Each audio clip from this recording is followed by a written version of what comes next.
Hello, and welcome to an exciting learning adventure on the American English for English Learners channel. I'm Dr. Lene, your English teacher. Today, we are going to explore some very important English skills together. Get ready to become a master of numbers, time, weather, and seasons. In this lesson, we will learn about numbers from 20 to 100. We will also discover how to tell time using different phrases. Then, we will talk about various weather conditions and the four beautiful seasons in the US. We will also read a fascinating story about running with the weather. Our goal is to help you understand and use these essential English concepts with confidence. So, let's begin our journey to becoming American English experts. Numbers 20 to 100. Let's start by building on what you already know about numbers. We've learned numbers up to 20, and now we're going even higher. Get ready to count all the way to 100. First, let's learn the tens. Listen carefully and repeat after me. We have 20, 30, 40, 50, 60, 70, 80, 90, and 100. These are the building blocks for all the numbers in between. Notice how each 10 word is unique. Knowing these will make counting much easier. Remember to practice saying them aloud to get comfortable with their sound. Now, let's combine these tens with the numbers you already know, from 1 to 9. For example, to say 21, we simply put 20 and 1 together. It's that simple. Let's try some more examples. How would you say the number that comes after 30? That's right, it's 31. What about the number after 44? It's 45. Let's practice a few more together. How do you say the number 78? That's 78. What about 93? That's 93. You are doing great. Now, for a quick quiz. 62, 87. What number is this? 62? And how about this one? 87. Take a moment to think about your answers. If you said 62 and 87, you are absolutely correct. You are becoming true number wizards. Keep up the fantastic work. Telling time. Now that we are number wizards, let's become time masters.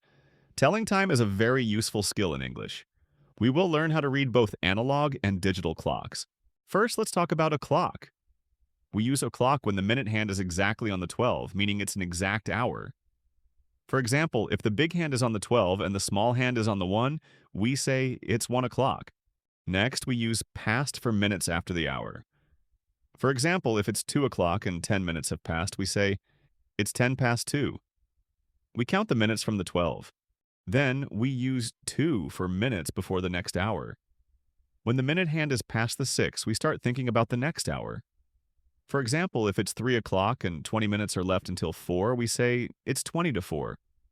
There are also some special time phrases that are very common.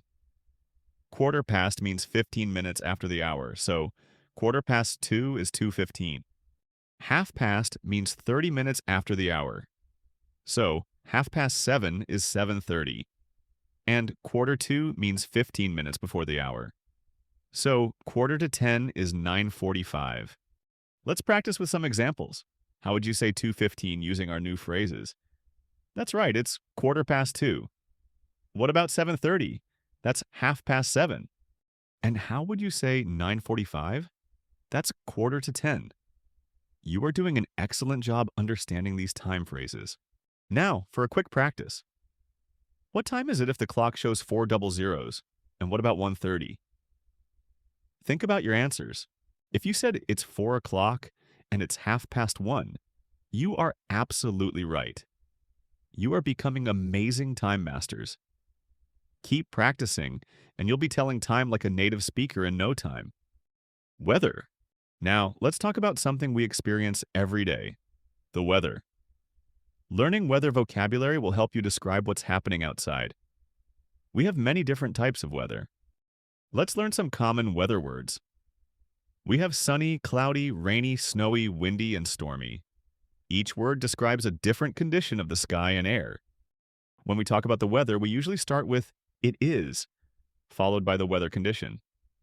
For example, if the sun is shining brightly, we say, "it is sunny." If rain is falling, we say, "it is raining." If the sky is full of clouds, we say, "it is cloudy."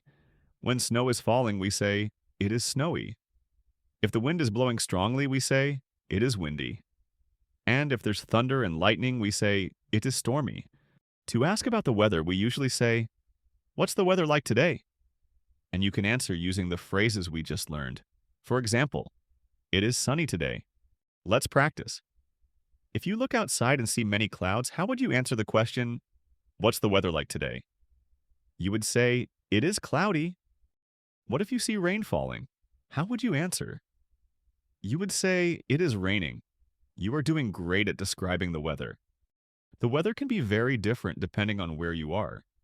For example, in California, it is often sunny and warm, but in Alaska, it can be very snowy and cold for many months. Even within the USA, the weather can change a lot from one state to another.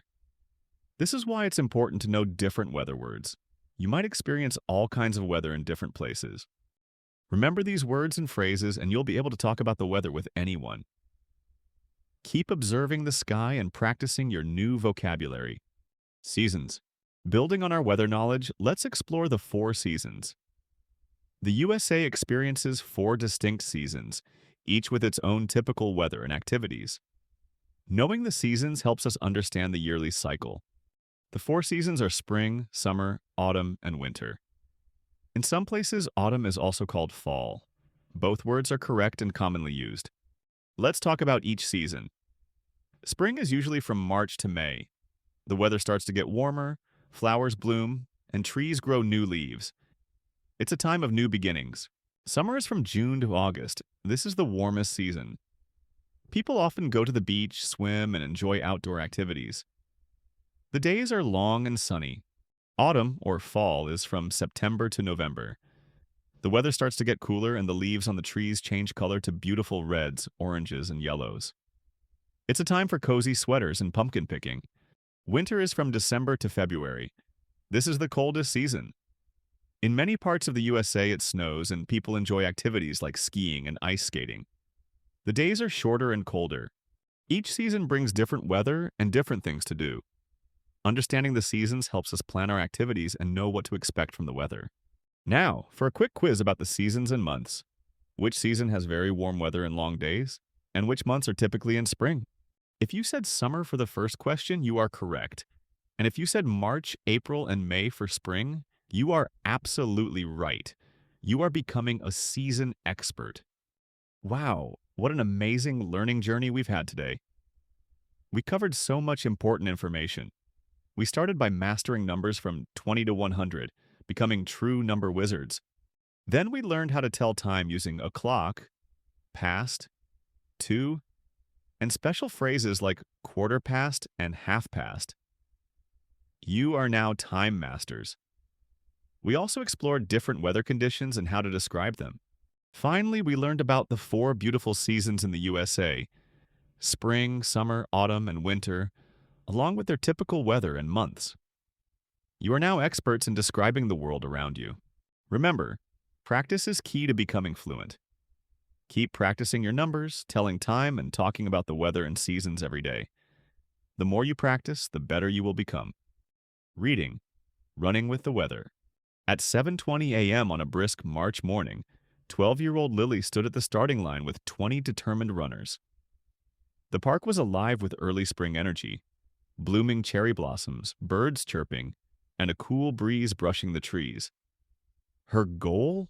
Run 1 mile in each season and track the changes: weather, time, and surroundings. The first mile was the spring sprint. By 7:45 a.m., Lily finished and jotted down notes. Temperature is 50 degrees Fahrenheit. Light rain, flowers everywhere. Wore my windbreaker. 3 months later, in mid-June, the summer stretch began. Lily woke at 6:30 a.m. to beat the 85 degrees Fahrenheit heat. By the time she reached the lake at mile 2, sweat dripped from her forehead. Summer smells like sunscreen and sounds like kids laughing, she scribbled at 7:10 a.m. She counted 42 ducks waddling along the water's edge. Autumn arrived with pumpkin spice and crispy leaves. On October 5th, Lily laced up her sneakers for mile 3.